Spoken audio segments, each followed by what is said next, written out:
we were truly blessed and just well treated from Fairy Tail during that, 10 weeks of weekly, absolute enjoyment of time. But now, we've returned have to for a bit now of the bi-weekly schedule.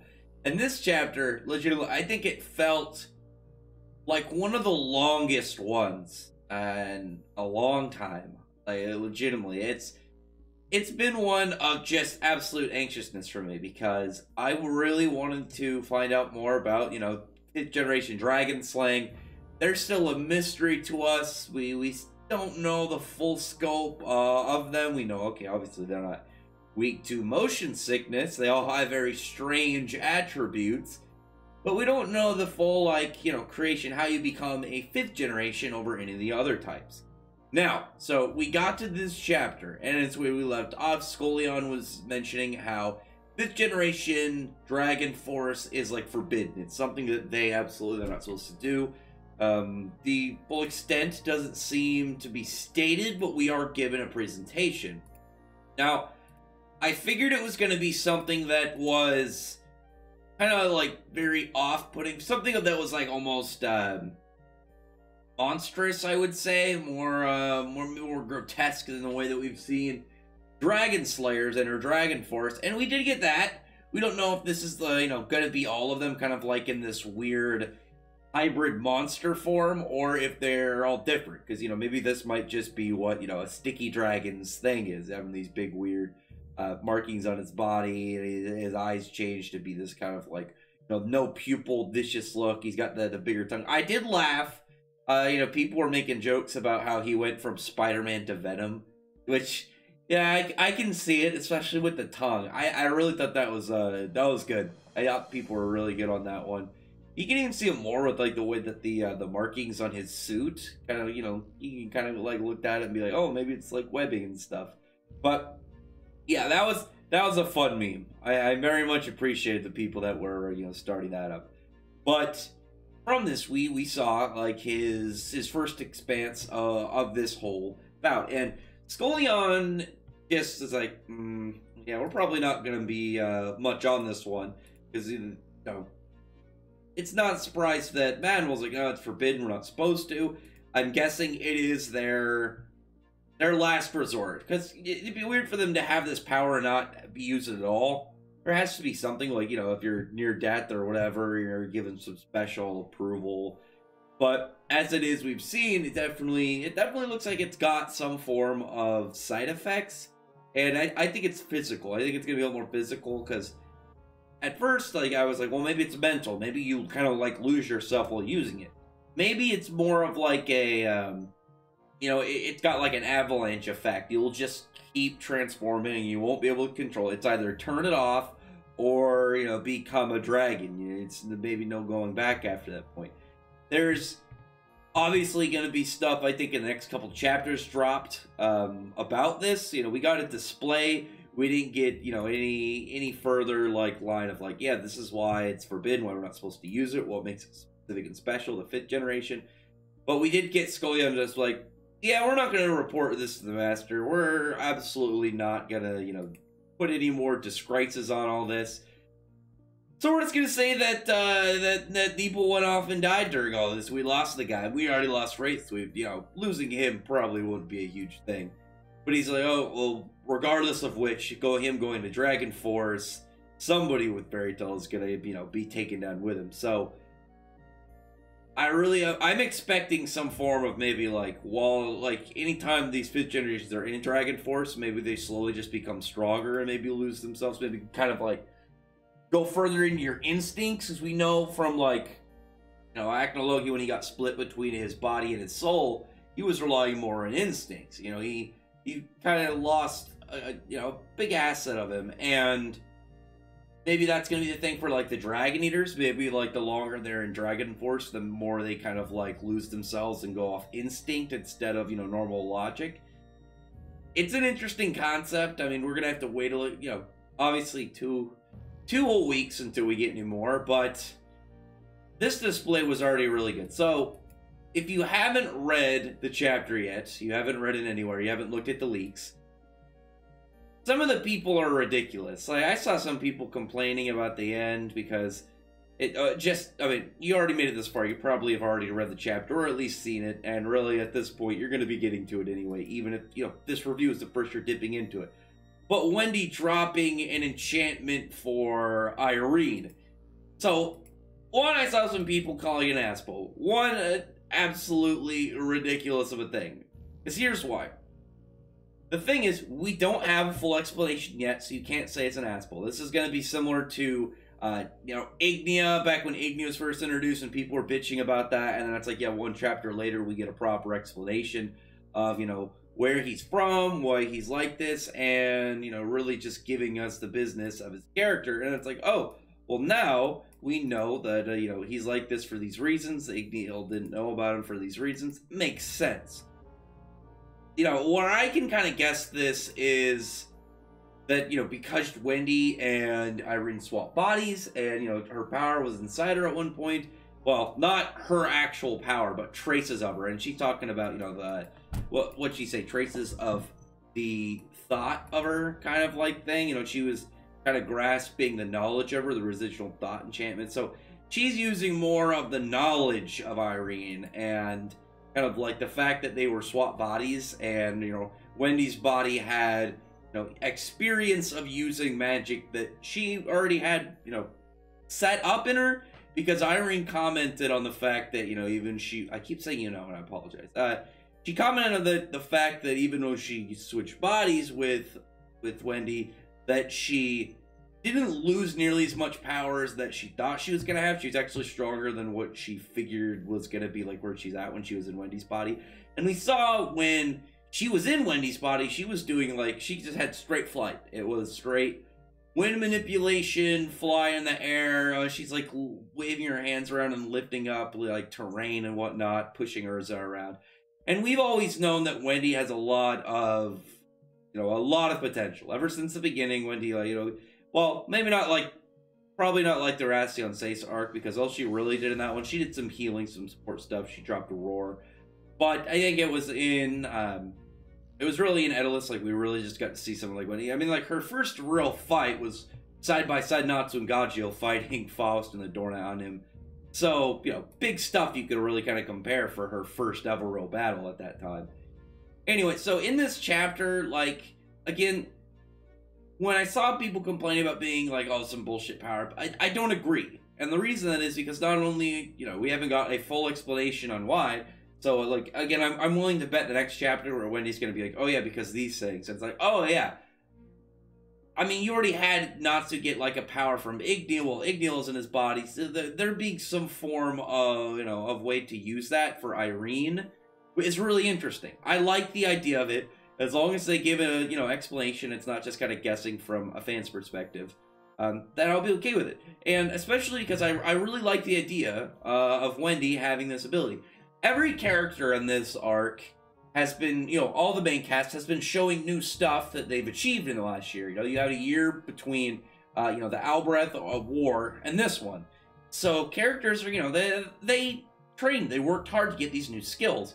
We've seen that for the last good chunk of chapters. Stardress Mix, probably not, you can kind of count Greys. We haven't got like a further evolved, like, demonic form Grey, but you can kind of go like, well, maybe just the fact that he's able to touch into more of the demonic side and not just have to use ice side.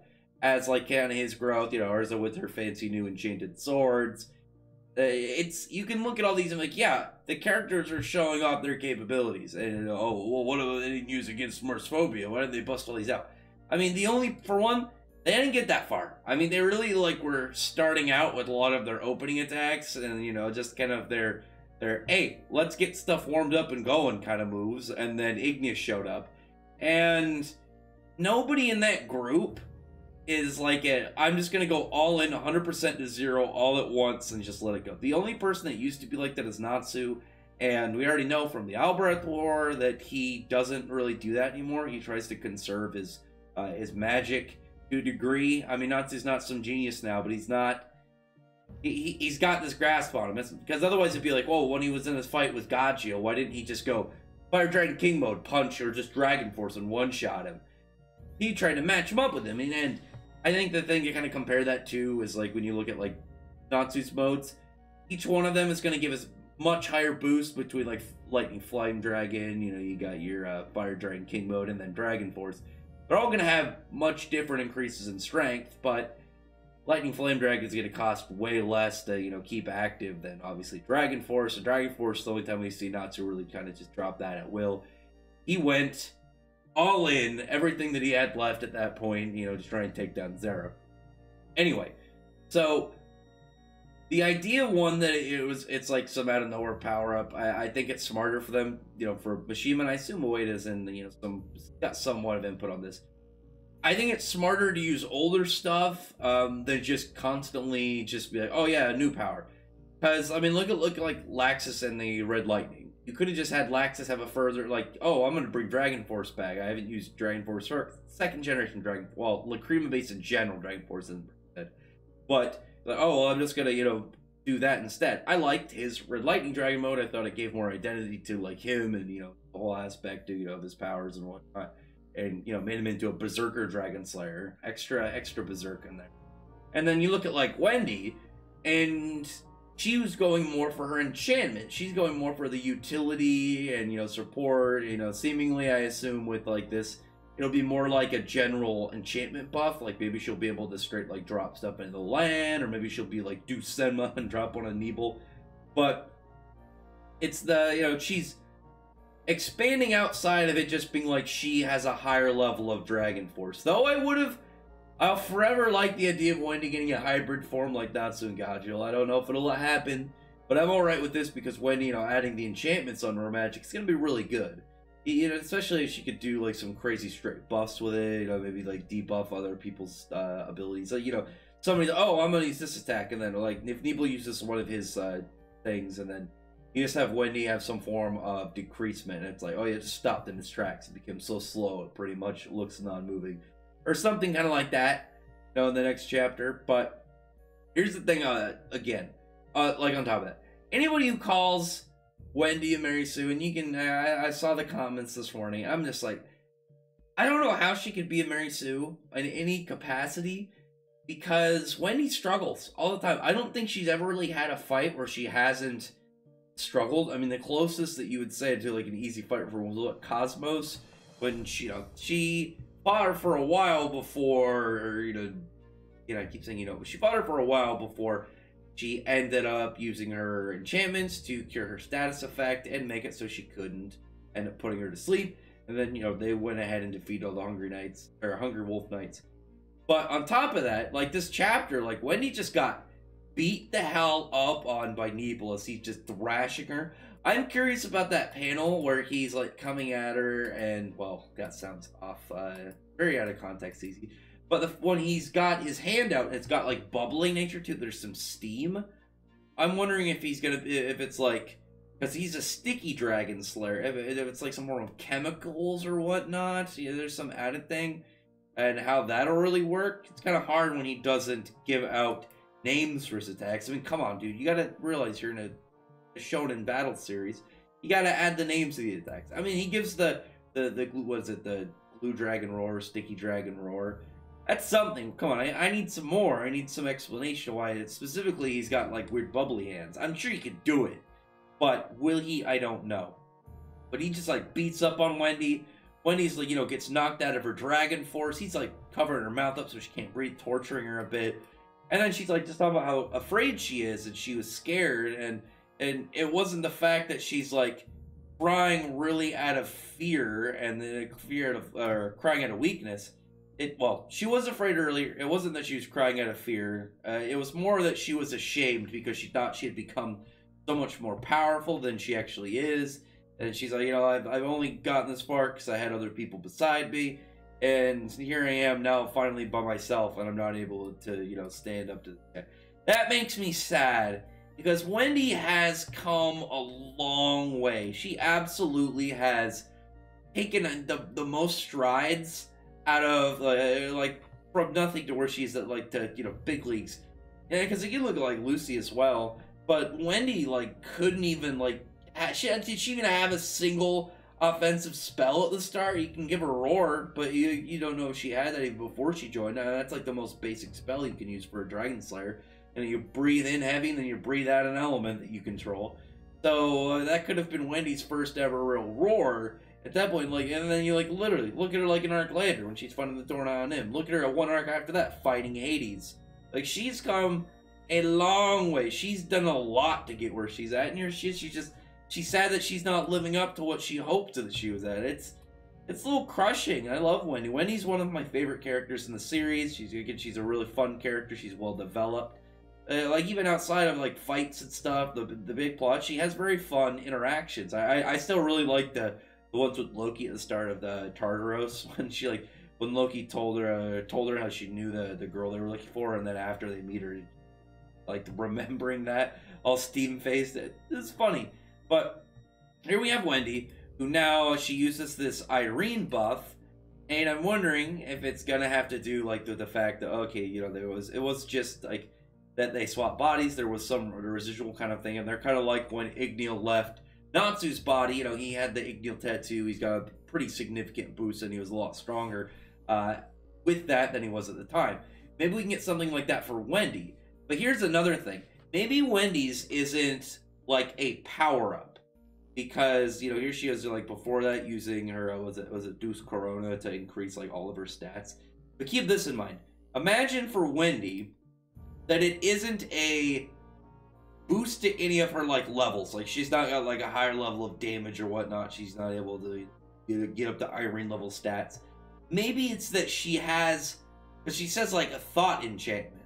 Maybe it's because, like, oh, well, she was in my body, my mind still remembers certain aspects about her. So she uses this enchantment, and she, like, during that time, she knows what, you know, some of Irene's enchantments. And it's like, Wendy has her own, but, like, imagine how many Irene knows. So if it's like, well, getting in this form, that maybe the whole thing with it won't be, you know, oh, I'm 10 times stronger. It's, I'm 10 times more knowledgeable on what kind of enchants I can do, what kind of buffs and debuffs I can dish out.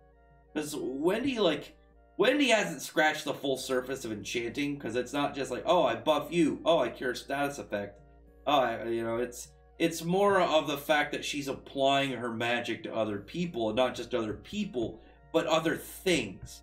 Like, Irene could stand there during the fight with Nebel, and probably use one of her enchantments to turn one of his attacks into a person that will fight for her. I mean, she already turned swords into people.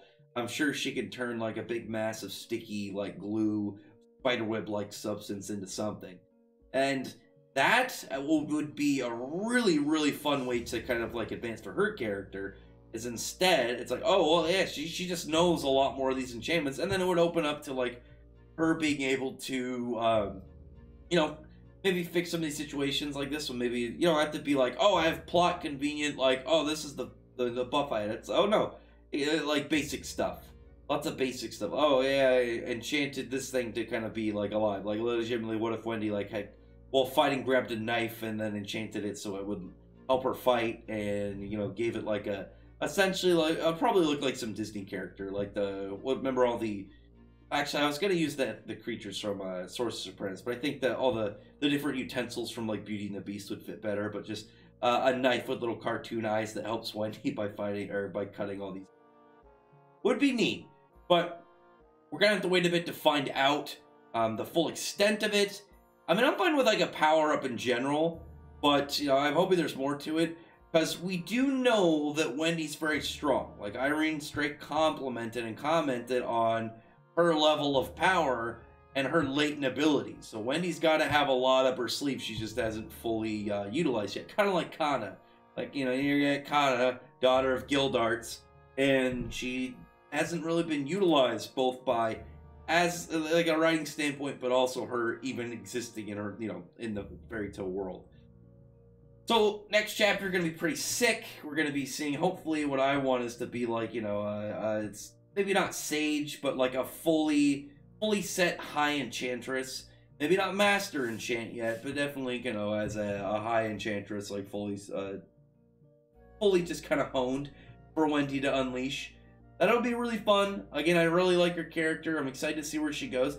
I will end saying, like, I just think it's crazy that some people would, like, you have this you have like an arc where it's like, oh yeah, we're finally getting 1v1s. It's not a group fight. It's not, big crazy End World Zero stuff or, big fresh like dragon flex. It's all the characters are all separated and really mostly getting their own 1v1 fights. Oh, I got an alarm going off. I don't know if you guys can hear that.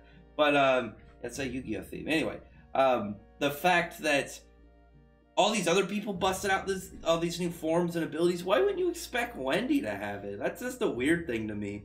It reminds me of Urza's Nakagami armor back in the Grand Magic games. It's like, dude, we just got out of a time skip.